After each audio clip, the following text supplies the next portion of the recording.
Hello students, last time हम लोग पढ़ रहे थे अपने मैथ्स 1 का second chapter that is matrices. पिछली वीडियो में हम लोगों ने स्टार्ट किया था 2.6 एक्सरसाइज 2.6 हम लोगों का लगभग खत्म हो चुका है। लास्ट के दो क्वेश्चन हमने बचे हुए, क्वेश्चन नंबर 3 और question number 4 and those are word problems. वो लोग क्या है, वर्ड प्रॉब्लम्स। यहाँ पर तुम लोग देख सकते हो, ये क्वेश्चन नंबर 3 मैंने ले लिया स्क्रीन के ऊपर, तुम लोग को दिख रहा होगा एक वर्ड प्रॉब्लम है वो भी, और क्वेश्चन नंबर 4 जो है वो भी क्या है, अपने लिए एक वर्ड प्रॉब्लम है। सॉल्व कैसे करना है, देखो अभी तक हम लोगों ने जितने क्वेश्चन सॉल्व किए इस वाले एक्सरसाइज में, उनमें हम लोगों को इक्वेशन दिए होते थे। क्या दिए होते थे? इक्वेशन लिख के दिए हुए थे, तो हम लोगों को उन्हीं को सॉल्व करना होता था। यहाँ पे इक्वेशन देने की जगह क्या दे दिया, हम लोगों को वर्ड प्रॉब्लम दे दी। तो हम लोगों को सिंपली करना क्या मालूम है, इन वर्ड प्रॉब्लम्स को समझना है, और इन वर्ड प्रॉब्लम को समझ के उससे पहले इक्वेशन बनाना है। क्या बनाना है? इक्वेशन। और एक बार इक्वेशन बन गया, उसके आगे का स्टेप तो तुम लोगों को पता ही है क्या किया जाता है ना। तुम लोग इक्वेशन बन गया, उसको सॉल्व कर दो। कैसे सॉल्व करेंगे? By using method of reduction या फिर मेथड ऑफ इन्वर्जन, दोनों ही चलेगा, क्योंकि यहाँ पर कहीं पर भी लिख के दिया नहीं है। कभी भी वर्ड प्रॉब्लम में हम लोगों को ये नहीं लिख के देता है कि कौन सा मेथड यूज़ करना है सॉल्व करने के लिए, लेकिन हम लोगों को कोई भी मेथड हम लोग यूज़ कर सकते हैं अपनी मर्जी से। लेकिन एक चीज़ दिक्कत रहती है कि वर्ड प्रॉब्लम को समझ के पहले क्या बनाना पड़ेगा, इक्वेशन। तो फटाफट स्टार्ट करते, देखते हैं क्या दिया हुआ है, फटाफट देखते हैं, ठीक है। यहाँ पर देखो क्या लिखा है क्वेश्चन के अंदर। क्वेश्चन के अंदर देखो क्या लिखा है, क्वेश्चन के अंदर लिखा हुआ है the total cost of 3 TV 2 VCR is ₹35,000। क्या बोला उसने, क्या अगर मैं 3 TV ले लूँ प्लस 2 VCR ले लूँ, क्या ले लूँ, 3 TV ले लूँ और साथ ही साथ में क्या ले लूँ, 2 VCR ले लूँ। VCR जिसको नहीं पता है मत समझो, जानने की ज़रूरत ही क्या है, सिर्फ देखो 3 TV ले लूँ और 2 VCR ले लूँ, तो उनकी टोटल जो कॉस्टिंग होगी वो कितनी हो जाएगी, 35,000। कितनी हो जाएगी, 35,000। समझ में आया? उसके बाद मुझे लिख के दिया है कि the shopkeeper wants a profit of ₹1,000 पर TV एंड ₹500 पर VCR। क्या लिखा हुआ है कि जो शॉपकीपर है, अब उसने क्या सोचा मालूम है कि यार मैं ना ये TV और VCR जितने में बेच रहा हूँ उतने में मेरे को मज़ा नहीं आ रहा है, मेरे को और ज़्यादा प्रॉफिट चाहिए। कितना प्रॉफिट चाहिए मुझे?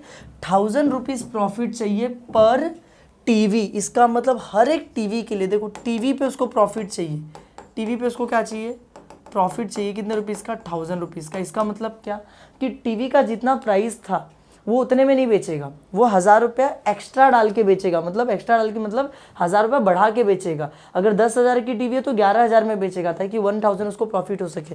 और ऐसी जो VCR है, VCR पे उसको कितने का प्रॉफिट चाहिए, ₹500 का। यानी VCR का जो भी प्राइसिंग होगा वो ₹500 बढ़ा के बेचेगा। अब तो ही सेल 2 TV एंड 1 VCR। तो अब उसने 2 TV बेची, देखो 2 उसने TV बेची प्लस उसने 1 VCR बेचा, एक VCR बेचा कितने रुपए में, and he gets a total revenue of 21,500। उसको मिला कितना पैसा, 21,500, है ना। लेकिन ध्यान रखना, इस बार जब उसने TV और VCR बेचा है तो प्रॉफिट जोड़ के बेचा है। प्रॉफिट जोड़ के मतलब TV जितने रुपए का भी था उसमें प्लस 1,000, मतलब ₹1,000 जोड़कर बेचा। कितना? ₹1,000 जोड़कर। और VCR जितने का भी था उसमें प्लस 500 बढ़ाकर बेचा है। समझ में आया? तब जाके उसको ₹21,500 मिले हैं।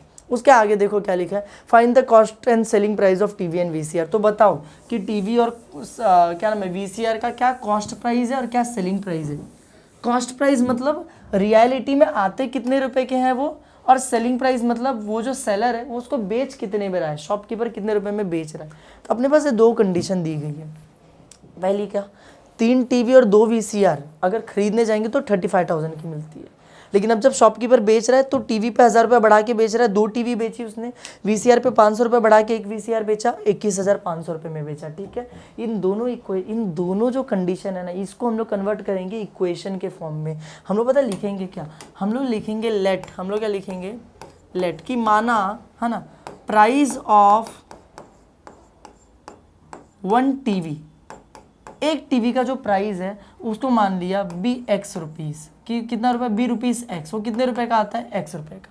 मैंने मान लिया एक TV कितने रुपए का है, X रुपए का। उसको ऐसे वेरिएबल देने का कि TV कितने रुपए का, X रुपए का, क्योंकि हम लोग को पता नहीं कितने रुपए का है ना। एंड सेम है ना, price of 1 VCR, price of 1 VCR ₹Y। VCR के लिए कितना मान लिया हमने, ₹Y, कि एक VCR कितने रुपए का आता है, Y रुपए का। टीवी कितने का आता है नहीं पता, x रुपए का आता है। वीसीआर कितने रुपए का आता है नहीं पता, y रुपए का आता है। खत्म हो गया, ये लिख दिया हम लोगों ने, ठीक है। उसके बाद हम लोग क्या लिखेंगे, उन दोनों कंडीशंस को लिखेंगे। तो therefore by given conditions, by given conditions. अब देखो कंडीशंस को लिखेंगे, लेकिन कैसे लिखेंगे। 3 उसने टीवी बेची तो हम लोग लिखेंगे 3, लेकिन टीवी नहीं लिखेंगे, टीवी का क्या मान लिया हम लोग ने x ना, तो हम लोग लिख देंगे x। प्लस उसने 2 वीसीआर बेचा तो हम लोग लिखेंगे 2y, क्योंकि वीसीआर की प्राइस को हम लोग y मान चुके हैं। Is equals to 35,000, is equals to कितना 1000, 35,000। मिल गया एक इक्वेशन। दूसरा देखो, 2 उसने टीवी बेचा लेकिन टीवी का 1000 रुपया बढ़ा के बेचा है, तो 2 टीवी बेचा लेकिन टीवी यानी x प्लस 1000 रुपया एक्स्ट्रा लगा के बेचा है। फिर प्लस 1 वीसीआर बेचा है, तो 1 लिखने की जरूरत नहीं है, सिर्फ वीसीआर के लिए क्या लिखा जाएगा y, लेकिन उसमें कितना प्लस 500, 500 रुपया बढ़ा के बेचा है। और बेचा टोटल कितने में, 21,500 रुपये में, 21,500। समझ में आया। ये मिल गया अपने को 2 इक्वेशन। 3 टीवी 2 वीसीआर 35,000 का आता है। उसने 2 टीवी बेचे, टीवी में 1000 रुपये बढ़ा के, वीसीआर में 500 बढ़ा के बेचा, 21,500 रुपये में बिका उसका। एक कंडीशन समझ में आ गई। तो देखो अब हो गया ना काम, ये मिल गया अपने को इक्वेशन नंबर 1, ये मिल गया इक्वेशन नंबर 1। लेकिन इसमें दिक्कत है, ये जो सेकंड वाला ना, इसमें दिक्कत है। क्या दिक्कत है, ये ना प्रॉपर फॉर्मेट में नहीं है, तो इसको थोड़ा सा सॉल्व करना पड़ेगा। कैसे सॉल्व करेंगे इसको, बहुत सिंपल है। देखो क्या हो जाएगा, ये जो 2 है ये अंदर सबसे मल्टीप्लाई होगा, एक बार x से मल्टीप्लाई होगा, एक बार x से मल्टीप्लाई होगा, एक बार 1000 से मल्टीप्लाई होगा, ठीक है। तो चलो फटाफट मल्टीप्लाई करते हैं। 2 जब x से मल्टीप्लाई होगा तो क्या हो जाएगा 2x, प्लस 2 जब 1000 से मल्टीप्लाई होगा तो क्या हो जाएगा 2000, प्लस यहाँ पे ब्रैकेट के बाहर कोई नंबर ही नहीं है तो एज इट इज लिख दो y plus 500 is equals to 21,500। खत्म हो गया। उसके बाद देखो मैं क्या बोल रहा हूँ, ये x है 2x और ये क्या है y, इसको साइड में रख दो, इसको लिख दो ऐसे 2x और प्लस y, ये 2x और ये प्लस y। उसको छोड़ के क्या बचा 2000 और 500, तो उनको जोड़ के क्या आ जाएगा 2500, ठीक है। वहाँ पे क्या है 21,500। अब मैं क्या बोल रहा हूँ, अब बहुत सिंपल सी चीज़ है, ये जो 21,500 है इसको यहाँ से किधर भेज दो, उधर पे भेज दो। तो इसको उधर से उधर भेज देंगे तो हो जाएगा 2x प्लस y। 21,500 वहाँ पे पहले से था, ये 2,500 वहाँ पे, यहाँ पे प्लस था, वहाँ पे जाके क्या हो जाएगा माइनस, है ना। अब देखो 2x plus y is equals to, minus करो जरा कितना हो जाएगा, 21,500 में से 19,000 हो जाएगा। कितना हो जाएगा 19,000, तो ये आ जाएगा 19,000 and this will be our equation number 2। ये क्या हो जाएगा अपने लिए इक्वेशन नंबर 2।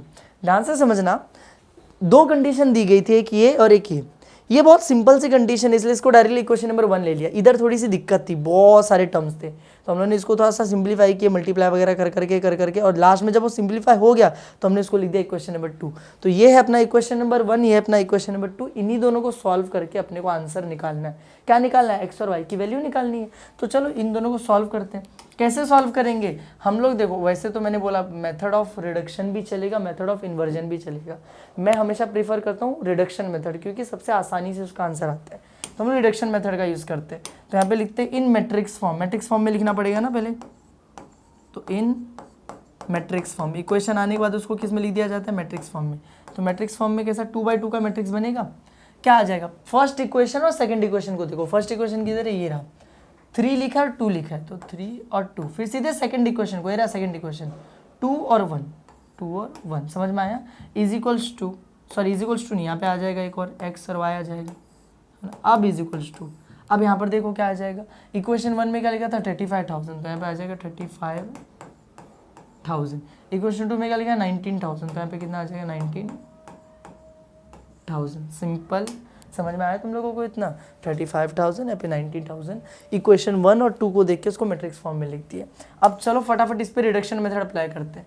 रिडक्शन मेथड क्या होता है, क्या बोलते हैं कि यहाँ पे जो मैट्रिक्स है इसको कन्वर्ट कर दो किसमें, अपर ट्राइंगुलर मैट्रिक्स में। अपर ट्राइंगुलर मैट्रिक्स क्या होता है, अगर 2x2 के हिसाब से देखो तो अपर ट्राइंगुलर मैट्रिक्स वो होता है जिसमें ये एलिमेंट क्या होना चाहिए, 0 होना चाहिए। तो मतलब मिला जुला के मुझे क्या करना है, मुझे इस 2 को क्या बना देना है, 0 बना देना है। तो बनाते हैं ना, क्या दिक्कत है, चलो ठीक है। ये कहाँ पर है 2, R2 में, तो मतलब चेंजेस किधर करने हैं, R2 के अंदर करने हैं। क्या चेंजेस करने हैं, R2 में ये 2 लिखा हुआ है, R1 में उधर क्या लिखा हुआ है 3 लिखा हुआ है। अगर मैं इस 2 को 3 से मल्टीप्लाई कर दूं और इस 3 को 2 से मल्टीप्लाई कर दूं, तो ये 3 2 6 हो जाएगा, ये भी 2 3 6 हो जाएगा, इसको 3 से मल्टीप्लाई किया 6, इसको 2 से मल्टीप्लाई किया 6, ये भी 6 हो गया, ये भी 6 हो गया, दोनों को माइनस कर दो, 6 - 6 0 हो जाएगा। ये चीज़ हम लोग ऑलरेडी बहुत बार सीख चुके हैं, बस काम खत्म। तो अब देखो, लिखो आंसर लिखो, क्या आएगा देखो। R2 में चेंजेस करने हैं ना, मैंने हमेशा बोला है जिसमें चेंज करना है उसको छोड़ो, पहले जिसमें चेंज नहीं करना वो लिख के रख लो। R1 में चेंज नहीं करना ना, R1 लिख लो 3 और 2, x और y, और यहाँ पर भी ये बहुत गंदा दिख रहा है, रुको रुको रुको, यहाँ पे x आएगा, यहाँ पे y आएगा, वहाँ पे ध्यान रखना किस में चेंज नहीं करना है, R2 में चेंज नहीं करना है, R1 में करना, सॉरी R1 में चेंज नहीं करना है, तो R1 लिख के रख लो 35,000, R2 छोड़ो। चलो चेंजेस करना चालू करते हैं। क्या चेंजेस करेंगे देखो, R2 के अंदर 3R2 मतलब यहाँ पे क्या है 2 -2 R1, इसके करस्पॉन्डिंग में R1 क्या लिखा है 3 2 जा 6 -2 3 जा 6, आ जाएगा 0, यहाँ पे आ जाएगा 0, सिंपल, अच्छा है, ठीक है। यहाँ पे 0 आएगा ना, तो यहाँ पे रेड मार्कर से 0 लिखते हैं, 0 आ जाएगा, ठीक है। उसके बाद देखो, उसके बाद क्या आएगा 3R2, तो 3R2 मतलब यहाँ पे क्या है 1 है, -2 R1, इसके करस्पॉन्डिंग में R1 कितना है 2 है, 3 1 जा 3 -2 2 जा 4, 3 - 4 -1 होता है, तो यहाँ पे कितना आ जाएगा -1, सिंपल है एकदम, ठीक है। उसके आगे बढ़ते हैं, उसके आगे बढ़ते हैं, आगे देखो, यहाँ पर देखते हैं 3R2, तो 3R2 मतलब 19,000, बड़ा कैलकुलेशन होगा ये, -2 R1 मतलब इसके करस्पॉन्डिंग में कितना है 35,000 है, सिंपल एकदम। अब तुम लोग खुद सोचो यार, 3 × 19 जब करते तो कितना आता है, 319, मेरे को भी नहीं पता 19 3 से कितना होता है, 3 9 × 27, 7 यहाँ पर, 2 यहाँ पर, 3 1 3 4 5 57 आता है, तो ये दोनों मल्टीप्लाई होकर हो जाएगा 57,000, कितना हो जाएगा 57,000 माइनस 2 × 35 कितना 70,000 हो जाएगा, 70,000। अब दोनों को माइनस करने पे आई थिंक जो होगा 13,000 बचेगा, कितना 13,000, लेकिन ये बड़ा वाला नंबर माइनस में, तो माइनस में आ जाएगा, तो आंसर वुड बी -13,000, ये अपना क्या होगा आंसर होगा, सिंपल एकदम हो गया। ये भी मिटा दूँ कैलकुलेशन वगैरह पूरी, ये भी मिटा दें हम लोग, बस। अब ये बन गया अपर ट्राइंगुलर मैट्रिक्स, से क्या बन गया अपर ट्राइंगुलर मैट्रिक्स बन गया। अब मैट्रिक्स ओपन कर दो, आंसर आ जाएगा। ये इससे मल्टीप्लाई करो तो 3x से मल्टीप्लाई करके कितना आ जाएगा 3x, 2y से मल्टीप्लाई करके कितना आ जाएगा +2y = सामने कितना है 35,000, तो यहाँ पे आ जाएगा 35,000, सिंपल एकदम। और वहाँ पर देखते हैं सेकंड, ये इससे मल्टीप्लाई करो तो 0 × x मतलब नहीं, -1 × y -y पे कितना -13,000। एक चीज़ देखोगे यहाँ पे माइनस माइनस कट जाएगा और मिल जाएगा हम लोगों को y = 13,000, y की वैल्यू मिल गई, अब इस y की वैल्यू को इधर पुट कर दो, x भी मिल जाएगा, तो 3x + 2 और y की जगह कितना आ गया 13,000 = 35,000, सिंपल। 3x तो ठीक है, 2 × 13 कितना होता है 26, तो 26,000 = 35,000। अभी जो 26,000 इधर प्लस हो रहा है उधर भेज दो, माइनस हो जाएगा, तो 3x = 35,000 - 26,000, ठीक है। तो 3x = माइनस जब मैं करूँगा कितना बचेगा 11,000 बचेगा, ओके 9,000 बचेगा, कितना बचेगा 9,000। और फाइनली इस 3 को उधर भेज दूंगा तो वहाँ पे जाके डिवाइड हो जाएगा, तो डिवाइड बाय 3 कटेगा, 3 3 जा 9 होता है, तो 3,000 बचेगा, तो आंसर आ जाएगा कितना 3,000। आंसर कितना आ जाएगा 3,000। देखो x की भी वैल्यू मिल गई, y की भी वैल्यू मिल गई, x की वैल्यू 3,000, y की वैल्यू 13,000, समझ में आया। और बस देखो, लेकिन क्वेश्चन में क्या पूछा था, क्वेश्चन में पूछा था कि भाई साहब इनकी कॉस्ट प्राइस भी बताओ, सेलिंग प्राइस भी बताओ। तो अब कॉस्ट प्राइस और सेलिंग प्राइस क्या होता है यहाँ पर देखो मैं तुमको बताता हूँ। कॉस्ट प्राइस मतलब वो चीज़ कितने में आती है, कितने में बनती है, सीधे सीधे बोलूँ तो जब मैं कॉस्ट प्राइस की बात करूँगा ना, तो जो आंसर अपने आए हैं वही कॉस्ट प्राइजेस है ना। टीवी का कॉस्ट प्राइस कितना हो गया, टीवी के लिए कॉस्ट प्राइस कितना हो गया, देखो टीवी के लिए कॉस्ट प्राइस x यानी कितना 3,000, ये टीवी का कॉस्ट प्राइस हो गया। और जो VCR है, VCR के लिए कॉस्ट प्राइस कितना हो गया y यानी कि 13,000, यही उसका क्या है कॉस्ट प्राइस है, सिंपल। और जब मैं बात करूँगा सेलिंग प्राइजेस की, किसकी बात करूँगा मैं, सेलिंग प्राइजेस की, तो सेलिंग प्राइजेस का मतलब होता है बेचने वाला प्राइस, बेचेगा कितने में। अब बेचते टाइम वो टीवी में 1,000 रुपीज़ लगा के बेच रहा था, इसका मतलब टीवी की सेलिंग प्राइस आ जाएगी x + 1,000 यानी 3,000 + 1,000, यही आएगा ना, 3,000 प्लस एक्स्ट्रा 1,000 लगा के बेच रहा था यानी कि 4,000, सेलिंग प्राइस कितनी आ गई 4000, समझ में आया, selling price is 4000।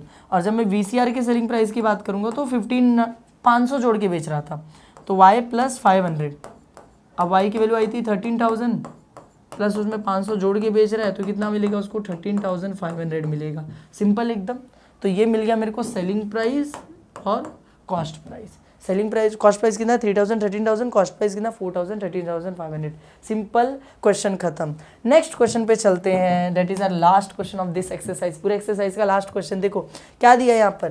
Question number 4 में पहले तो कुछ इक्वेशंस दिए होंगे, हम तो फटाफट उन इक्वेशंस को लिखेंगे, नहीं कुछ कंडीशन दी, उन कंडीशंस को लिखते हैं पहले, ठीक है। क्या कंडीशन दी है, the sum of the cost of one economic book, ध्यान से देखना, one economic book, one cooperation book, one account book कितने रुपए का मिल रहा है 420 का। यार ना वन इको की बुक है प्लस वन कोऑपरेशन की बुक है, कोऑप की बुक है, प्लस वन अकाउंट की बुक है, वन बीके की बुक है, कितने में मिल रहा है 420 रुपए में, ठीक है, अच्छी बात है।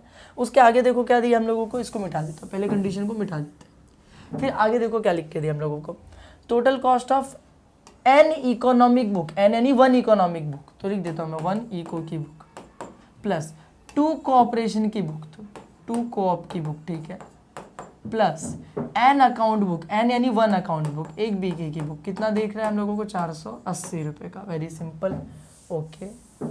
उसके बाद देखो क्या दिया हम लोगों को, उसके बाद हम लोगों को दिया also the total cost of an economic book, यानी एक इको की बुक, इको की बुक हर बार एक ही खरीद रहा है बंदा, तीन कॉपरेशन की बुक, इस बार तीन कॉप की बुक, प्लस यहाँ पे क्या दिया दो अकाउंट की बुक, तो प्लस दो बीके की बुक, कितने रुपए का मिल रहा है हम लोगों को 600 रुपये का, सिंपल हो गया।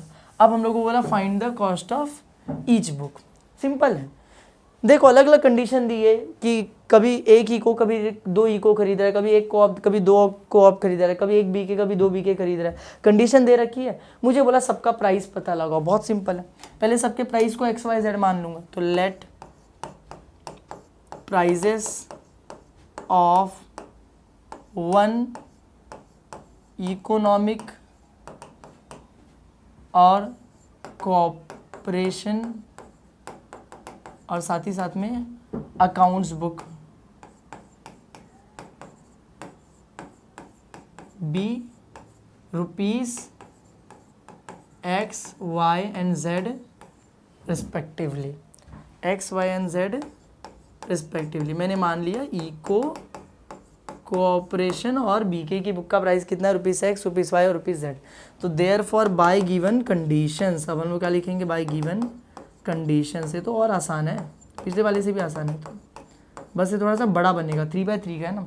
क्या कंडीशन है 1x यानी कि x प्लस 1y यानी कि y प्लस 1z यानी कि z इक्वल्स टू कितना दे दिया 420, 1x यानी कि x प्लस 2y प्लस कितना है 1z यानी कि z इक्वल्स टू कितना दे दिया 480, और लास्ट में पे 1x यानी कि x plus 3y plus 2z equals to कितना दे दिया है 600। सिंपल, तीन इक्वेशन दे रखे हम लोगों को, ये अपना इक्वेशन नंबर 1, ये अपना इक्वेशन नंबर 2 और ये अपना इक्वेशन नंबर 3। अब फटाफट हम लोगों को करना क्या है, इनका मैट्रिक्स फॉर्म लिखना है। क्या लिखना है इनका मैट्रिक्स फॉर्म, तो मैं लिखता हूँ इन मैट्रिक्स फॉर्म, देखो यहाँ पर आ जाओ, मैं लिखूँगा देयरफॉर इन मैट्रिक्स फॉर्म, इन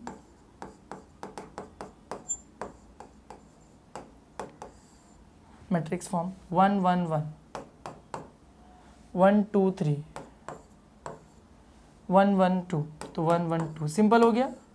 फिर यहाँ पर क्या आ जाएगा XYZ आ जाएगा, मैट्रिक्स फॉर्म ऐसे लिखा जाता है ना, इक्वल टू के उस साइड में क्या आ जाएगा देखो 420 480 600, 420 480 और 600। अब इसको सॉल्व कैसे करेंगे, बाय यूजिंग इन्वर्जन मेथड की रिडक्शन।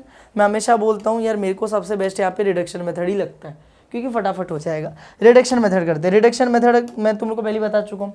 इसको कन्वर्ट करने पड़ेगा मैट्रिक्स को किसमें, अपर ट्राइंगुलर। अपर ट्राइंगुलर मतलब क्या होना पड़ेगा, हम लोगों को ये 3 एलिमेंट जीरो करने पड़ेंगे, बाकी एलिमेंट से कोई भी अपने को मतलब नहीं है, अपने को ये 3 एलिमेंट्स को क्या बनाना पड़ेगा जीरो। तो फटाफट बनाना चालू करते हैं। पहले किसको 0 बनाएंगे, पहले मैं सोचा इसको 0 बनाते। अच्छा, इसको 0 बनाने के लिए क्या करना पड़ेगा, इसको बनाने के लिए कौन से रो में, थर्ड रो में, तो R3 में अपने को चेंजेस करने पड़ेंगे। क्या चेंजेस करने पड़ेंगे, R3 माइनस R1 कर देता हूँ। R3 माइनस R1, 1 माइनस 1 0 हो जाएगा, सिंपल। ठीक है, उसके बाद एक काम करते हैं, साथ ही साथ में इसको भी 0 बना देते हैं। मैंने बोला था 2 ट्रांसफॉर्मेशन साथ में हो सकता है। ये किसमें, R2 में ना, तो R2 में चेंजेस करने। इसको भी कैसे 0 बनाऊंगा, R2 माइनस R1, ये भी 1 minus 1 0, R3 minus R1 0, R2 minus R1 0, समझ में आया, सब 0 0, सिंपल है एकदम। चलो ठीक है, अब फटाफट ट्रांसफॉर्मेशन अप्लाई करते हैं। हम लोग यहाँ पे लिखते हैं, यहाँ पे मैट्रिक्स बनाता हूँ मैं। यहाँ पे देखो चेंजेस कहाँ करने हैं, R2 और R3 में, तो R1 को कॉपी पेस्ट कर दो, 1 1 1, है ना। जहाँ पे चेंजेस, अरे रेड मार्कर का यूज़ करना था, जहाँ पे चेंजेस नहीं करने हैं उसको कॉपी पेस्ट कर लो पहले, जहाँ पे चेंजेस करने वहाँ पे बाद में कर देंगे। तो पहले R1 कॉपी पेस्ट कर लेता हूँ, 1 1 1, यहाँ पे तो पूरा ही लिख लेंगे x y और z, है ना। यहाँ पर R1 कॉपी पेस्ट कर लेंगे 420। चलो ठीक है, अब चेंजेस करते हैं। पहले R2 की बात, R2 में क्या करना, R2 minus R1, R2 minus R1 या R2 minus R1, 1 minus 1 0, 2 minus 1 1, 1 minus 1 कितना हो जाएगा, 0, सिंपल। यहाँ पे 480 माइनस 420 कितना हो जाएगा, 60। यहाँ पे क्या करना, R3 माइनस R1 या R3 minus R1, 1 minus 1 0, 3 minus 1 कितना हो जाएगा, 2, यहाँ पे आ जाएगा 2। फिर यहाँ पे 2 माइनस 1 कितना हो जाएगा, 1, और यहाँ पे 600 माइनस 420 कितना हो जाएगा, 180 हो जाएगा, कितना हो जाएगा, 180, सिंपल एकदम। देखो ये भी 0 बन गया, ये भी 0 बन गया। अब फाइनल अपने पास बचा है ये, इसको अब 0 बनाना है। तो इसको 0 बनाने के लिए क्या किया जाए, अपने को फाइनली किसको 0 बनाना है, इस 2 को 0 बनाना है। तो ये किसके अंदर है, R2 के अंदर है ना, तो R3 के अंदर मैं ले लेता हूँ, R3 में चेंजेस करने। ये किसमें, R3 में लिखा हुआ है, तो चेंजेस किधर करने, R3 के अंदर चेंजेस करने। क्या करेंगे, ये 2 है, R3 ठीक है रहने दो। देखो इधर 1 लिखा हुआ है ना, तो मैं क्या करता हूँ, इस 1 को, ये जो R2 में 1 लिखा है इसको 2 से मल्टीप्लाई कर देता हूँ। ये 1 है, इसको 2 से मल्टीप्लाई कर दे, भी 2 हो गया, ये ऑलरेडी 2 है, 2 माइनस 2 0 हो जाएगा, तो दोनों को माइनस कर देते हैं, सिंपल एकदम। ये 2 था, इसको भी 2 से मल्टीप्लाई कर दे, भी 2 हो गया, 2 माइनस 2 0, ठीक है। तो अब ये ट्रांसफॉर्मेशन फटाफट करते हैं R3 के अंदर, और क्योंकि ट्रांसफॉर्मेशन R3 में करना है तो R3 को छोड़ो भाई, बाकी जो कॉपी पेस्ट कर लो ना, उनमें चेंज नहीं करना है, तो R1 कॉपी पेस्ट कर लो और R2 कॉपी पेस्ट कर लो, 0 1 0, x y और z, R1 R2 copy paste, 420 और 60, ठीक है। चलो ठीक है, अब चेंजेस करते हैं। क्या करना, R3 तो R3 किधर है, 0 माइनस 2 R2 कितना है, 0 है, ये तो पूरा 0 0 0 ही रहने वाला, छोड़ दो इसको। R3 यानी कि 2 माइनस 2 R2 यानी कि 1 है, तो 2 माइनस 2 1 सा 2 कितना हो जाएगा, 0, सिंपल। उसके बाद वापस से R3 यानी 1 माइनस 2 R2 यानी कि 0, इसका तो कोई मतलब ही नहीं, 1 ही बचेगा, तो यहाँ पे आ जाएगा 1, सिंपल एकदम, बन गया 0। देखो ये 0 बन गया, यही तो चाहिए था। इधर भी पहले कर देते हैं, R3 यानी 180 माइनस 2 R2 यानी कि 60, 180 माइनस 2 इंटू 60 कितना होता है, 120 होता है, यहाँ पे भी इतना आ जाएगा, 60 आ जाएगा, सिंपल एकदम। अब बस चलो फटाफट फिर ओपन करते हैं मैट्रिक्स को। अपर ट्रायंगल मैट्रिक्स तो बन गया, नीचे के 3 0 हो गए, तो फटाफट मैट्रिक्स को ओपन करते हैं। ओपन करते ही क्या होगा, देखो ये इससे मल्टीप्लाई होगा, ये रो इस कॉलम से, तो 1x 1y 1z यानी x plus y plus z is equals to सामने 420 है, तो सिंपल है। यहाँ पर देखो 0x मतलब नहीं है, 1y यानी कि y, 0z का मतलब नहीं है, तो इज इक्वल्स टू 60, सीधे direct answer y is equals to 60। यहाँ पे 0x 0y मतलब नहीं है, सिर्फ z बचा, तो z इक्वल्स टू कितना दिया सामने, 60, ये लो मिल गया, y is equal to 60 z is equal to 60, बस ये बचा। यहाँ पे फटाफट पुट कर दो, x प्लस वाई की वैल्यू 60, z की वैल्यू 60 इज इक्वल्स टू 420, तो x प्लस 60 कितना होता है, 120 इज इक्वल्स टू 420, ये 120 यहाँ पे प्लस वहाँ पे भेज दो, क्या हो जाएगा माइनस, तो 420 minus 120 x is equals to 300, यानी सिंपली अपना आंसर आ गया। x की वैल्यू कितनी है, 300 है, और y की वैल्यू, z की वैल्यू कितनी है, 60। मेरे को थोड़ी सी जो वैल्यूज है ना अजीब लग रही है, 300 60। एक बार हम लोग चेक करते, चेक कैसे कर सकते हैं मालूम है, हम लोग चेक कर सकते हैं कि कहीं कोई गड़बड़ नहीं हुआ है, इक्वेशन में वैल्यू पुट करके, है ना। जैसे सेकंड इक्वेशन में वैल्यू पुट करते, इसकी वैल्यू कितनी आ गई, 300, तो 300 प्लस ये कितनी आई थी, 60 इंटू 2 कितना हो जाएगा, 120, ये कितना है 60 है, तो 60 कितना आएगा, 480, वेरी गुड, परफेक्ट है, ठीक है। चाहिए तो इसमें भी पुट कर लो, इसकी वैल्यू कितनी आई, 300, तो 300 प्लस इसकी वैल्यू 60 आई है, 3 इंटू 160 कितना होता है 180 हो जाता है, तो 180, ये 2 इंटू 160 कितना होता है 120 हो जाएगा, तो 120 सिंपल है, सही है, एकदम परफेक्ट आंसर अपना, ठीक है। तो बस अपने को वैल्यूज मिल गई। अब हम लोग लास्ट में लिख देते हैं कि देयरफॉर प्राइस ऑफ, ऐसे आंसर वर्डिंग में लिखने का, आंसर वर्डिंग में लिखने का, प्राइस ऑफ वन, कौन सा बुक था पहले, इकोनॉमिक बुक ना, economics book is rupees, economic को एक्स माने तो कितना आ गया 300 है ना। फिर वन कोऑपरेशन की जो बुक है वो कितने रुपए की आ रही है 60 रुपीज़ की, इज रुपीज़ 60। और सेम वे में वन अकाउंट्स की जो बुक है, अकाउंट्स की जो बुक है इज रुपीज़ 60, वो भी 60 रुपये की आ रही है, सिंपल एकदम। बस इसके साथ ये क्वेश्चन भी खत्म हुआ और बस इसी के साथ ये एक्सरसाइज भी खत्म। तो इस वीडियो को यहीं पे खत्म करते हैं। कि वीडियो पसंद आए तो वीडियो को लाइक करना, चैनल को सब्सक्राइब करना। मिलते हैं नेक्स्ट वीडियो में, थैंक यू।